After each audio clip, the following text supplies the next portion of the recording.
Belajar filsafat itu sebenarnya menarik. Nah, gimana sih tipsnya bagi kita agar kita mudah memahami filsafat? Yuk ikuti di perkuliahan belajar filsafat.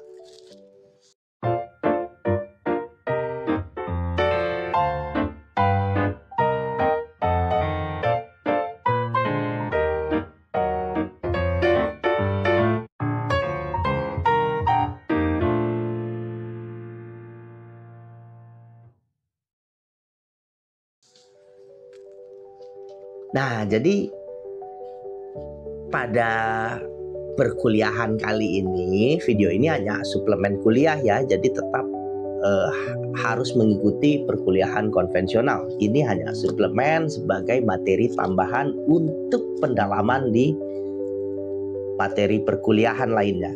Nah, untuk itu, untuk melihat ada perkuliahan apa saja di channel ini, bisa cek ya di playlist ya. Itu ada materi-materi lainnya, pilih saja mau apa. Nah, secara akademis, karena saya dosen hukum, maka cenderung dominannya nanti arahnya kepada filsafat hukum, karena itu yang diajari di dalam perkuliahan di Fakultas Hukum. Namun, karena namanya adalah filsafat, maka dia pasti akan membahas filsafat secara umum. Jadi filsafat secara general itu seperti apa. Jadi meskipun filsafat hukum ya mau nggak mau harus mempelajari filsafat secara umum. Karena apa? Ya filsafat itu adalah ibunya ilmu pengetahuan.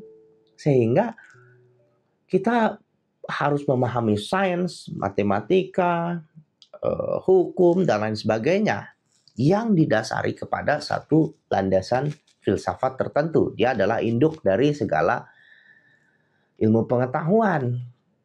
Nah, sebenarnya apa sih filsafat ya? Kita memahaminya secara sederhana dulu saja ya. Sebenarnya filsafat itu ya teknik bertanya saja. Seperti anak kecil yang mempertanyakan sesuatu secara polos, ya itulah filsafat, mempertanyakan terbuat dari apa dunia ini, di mana ujung dunia, seperti apa akhir dunia, dan lain sebagainya. Ya pertanyaan-pertanyaan polos seperti anak kecil, ya itulah, seperti itulah filsafat.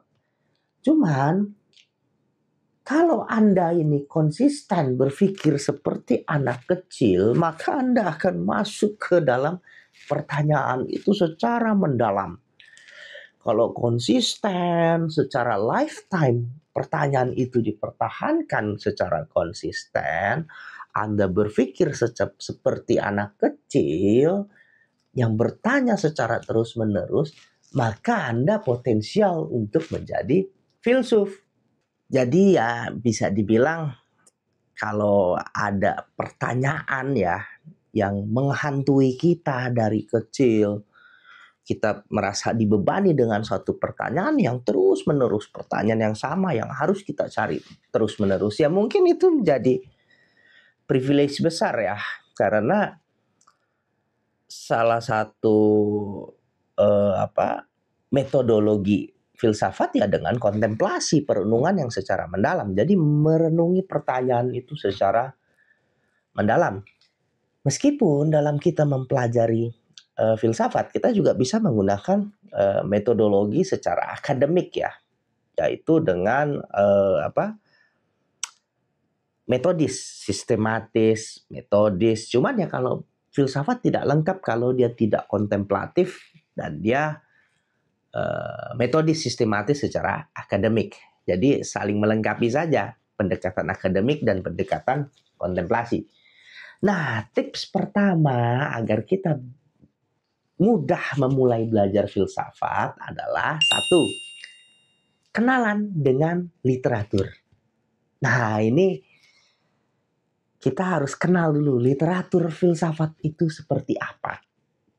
Nah, banyak metodenya, metode pendekatan dalam filsafat banyak. Cuman biasanya metode awal itu adalah menggunakan pendekatan sejarah.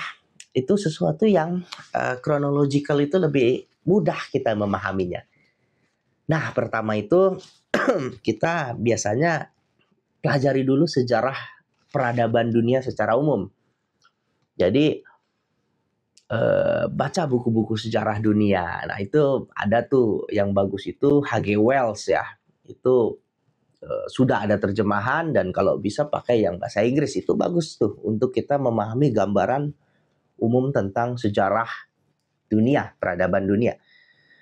Nah setelah itu kita bisa masuk ke sejarah perkembangan sejarah ide atau pemikiran. Jadi selain jalannya sejarah dunia, juga ada sejarah ide, sejarah pemikiran. Nah ini literatur yang menarik di Indonesia itu saya biasanya dari Profesor Kees Bertens. Ini sangat kredibel ya menurut saya ya. Ada ringkasan sejarah filsafat, ada sejarah filsafat Yunani, secara akademik baik dan mudah dipahami bahasanya. Dan tidak terlalu tebal bukunya. Itu bukunya ada macam-macam. Itu bisa digunakan itu buku-bukunya Kees Bertens. Jadi banyak sebenarnya bukunya Prof. Kees Bertens tuh ada yang filsafat kontemporer dan lain sebagainya. Jadi dijelaskan dengan secara mudah. Nah setelah kita mempelajari literatur Kees Bertens, bisa lagi kita naik ke bukunya Bertrand Russell, History of Western Philosophy. Itu sudah ada terjemahannya juga. Jadi itu membahas secara kronologikal ya, sejarah filsafat barat secara kronologis.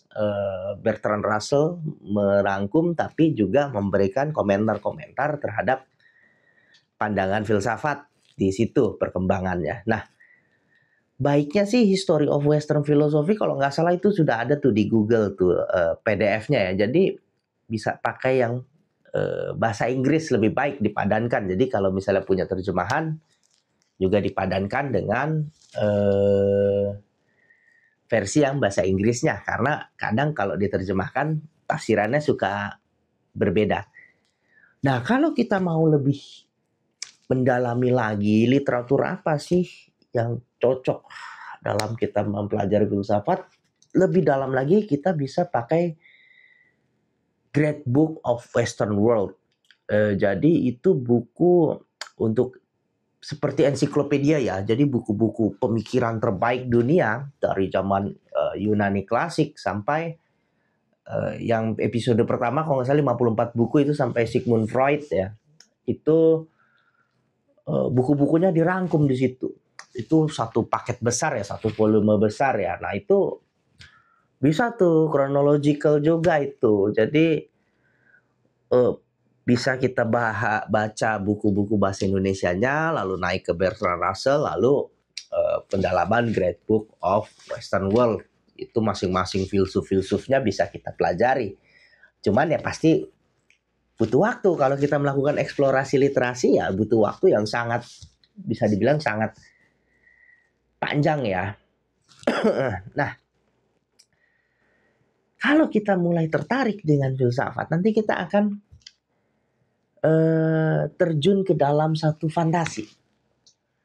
Nah, makanya selain kita mempelajari secara literatur, dan karena filsafat itu banyak terjun dalam fantasi, maka juga penting diimbangi dengan kontemplasi, perenungan yang mendalam. Jadi kalau kita senang berkontemplasi nanti akan sangat membantu. Misalnya kita memahami John Locke. Buku sederhananya Treatise of True Government ya, itu suratnya ya, surat Locke ya. Yang membahas mengenai filsafat politik. Itu dia mengandaikan mengenai state of nature. Jadi satu keadaan manusia di mana belum ada sistem hukum dan lain sebagainya, sistem politik. Jadi itu butuh imajinasi yang sangat luas untuk memahami Locke. Jadi kalau kita memang sudah terbiasa berimajinasi, kita akan lebih mudah nih untuk memahami bukunya John Locke dan filsuf-filsuf lainnya. Nah, zaman sekarang juga enak, kita bisa ada artificial intelligence. Jadi kita bisa dibantu untuk tracing referensi. Tapi AI ini belum maksimal ya dalam studi filsafat ya, atau dalam memahami filsafat, karena teksnya sangat terbatas dia meresponnya. Meskipun dia punya kecepatan, tapi output jawabannya masih sangat minimalis ya dalam memahami filsafat karena dia belum bisa menjangkau nuansa filsafat yang begitu luas dan kompleks. Jadi AI masih belum sampai untuk ke dunia filsafat yang begitu luas. Terlebih di dalam filsafat hukum juga AI belum bisa memberikan jawaban yang pasti tentang persoalan-persoalan hukum dalam konteks filsafat. Nah, saya juga pernah ngetes dengan AI ya, kita prompting tentang filsafat, ternyata juga AI punya keterbatasan baik dari datasetnya dan kemampuan analisa. Bahkan AI ChatGPT waktu itu membutuhkan waktu 1 hari untuk bisa menjawab persoalan itu. Jadi memang masih ada keterbatasannya.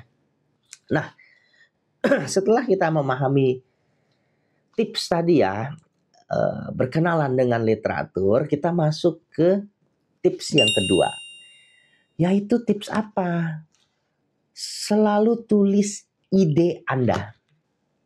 Dan ini anywhere and anytime.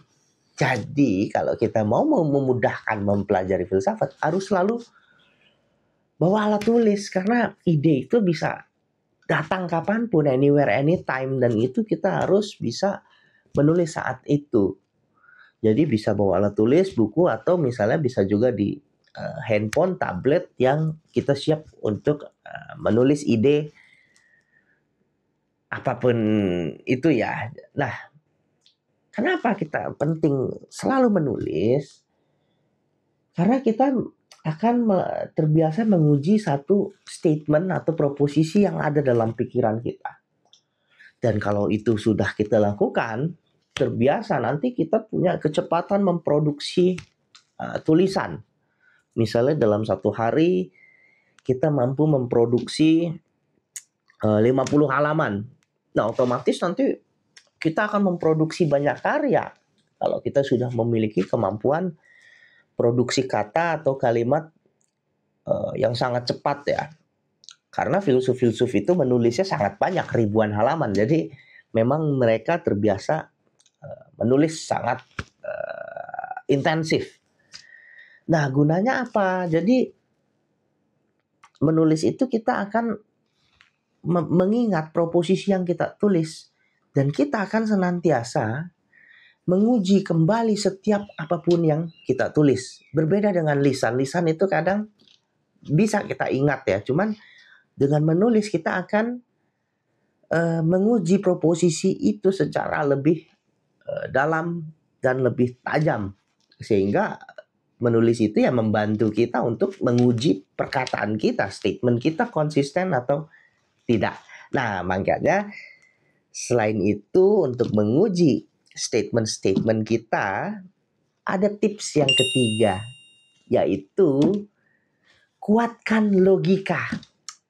Dalam mempelajari filsafat ini sangat wajib untuk mempunyai kekuatan logika yang sangat kuat. Jadi gak cuma sekedar menulis, gak cuma sekedar banyak menulis, tapi juga kita selalu menguji, mengecek setiap apa yang kita tulis, setiap pernyataan atau proposisi harus kita uji. Buku-buku tentang logika ini di Indonesia ada beberapa referensi ya, cuman memang banyaknya membahas mengenai logika klasik Aristoteles ya, yang dikembangkan oleh Aristoteles. Itu ya banyaklah kayak Mundiri, Alex Lanur, M. Somers, itu buku-buku logika yang sederhana, itu tipis ya, itu bisa lah kita baca untuk sebagai pengantar. Nah, nanti bisa kita masuk ke lebih dalam lagi tuh Logika Scientifica, karyanya Puspo Projo. Nah, itu lebih dalam lagi karena dia membahas juga mengenai dialektika. Nah, otomatis kalau dialektika dia bahas mengenai filsafatnya juga. Kalau logika klasik kan lebih kepada aspek formal, penalarannya, aspek formalnya. Nah, kalau kita mau lebih dalam lagi, nanti bisa masuk ke dalam logika analitik, perkembangan saat ini ya, kalau kita suka AI ya pasti kita akan masuk ke analitik filosofi. Itu kita akan mempelajari tentang mathematical logic, logika matematika secara mendalam. Itu saya juga cek aja di playlist ya, itu ada kelas logika, itu saya bahas mengenai deontic logic ya, logika hukum dengan pendekatan analitik. Nah, itu nanti kita akan mempelajari tentang logika matematika secara formal, dan kalau kita lebih dalam lagi nanti kita mempelajari tentang possible world semantic. Jadi gimana bahasa matematika itu dikaitkan dengan realitas dunia kemungkinan, istilahnya begitu. Nanti kompleks lah, kita akan bahas itu.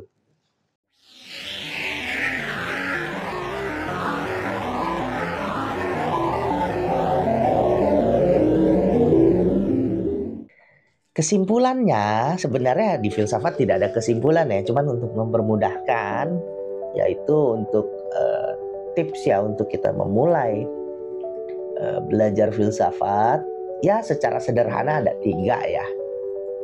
1, kenalan dengan literatur.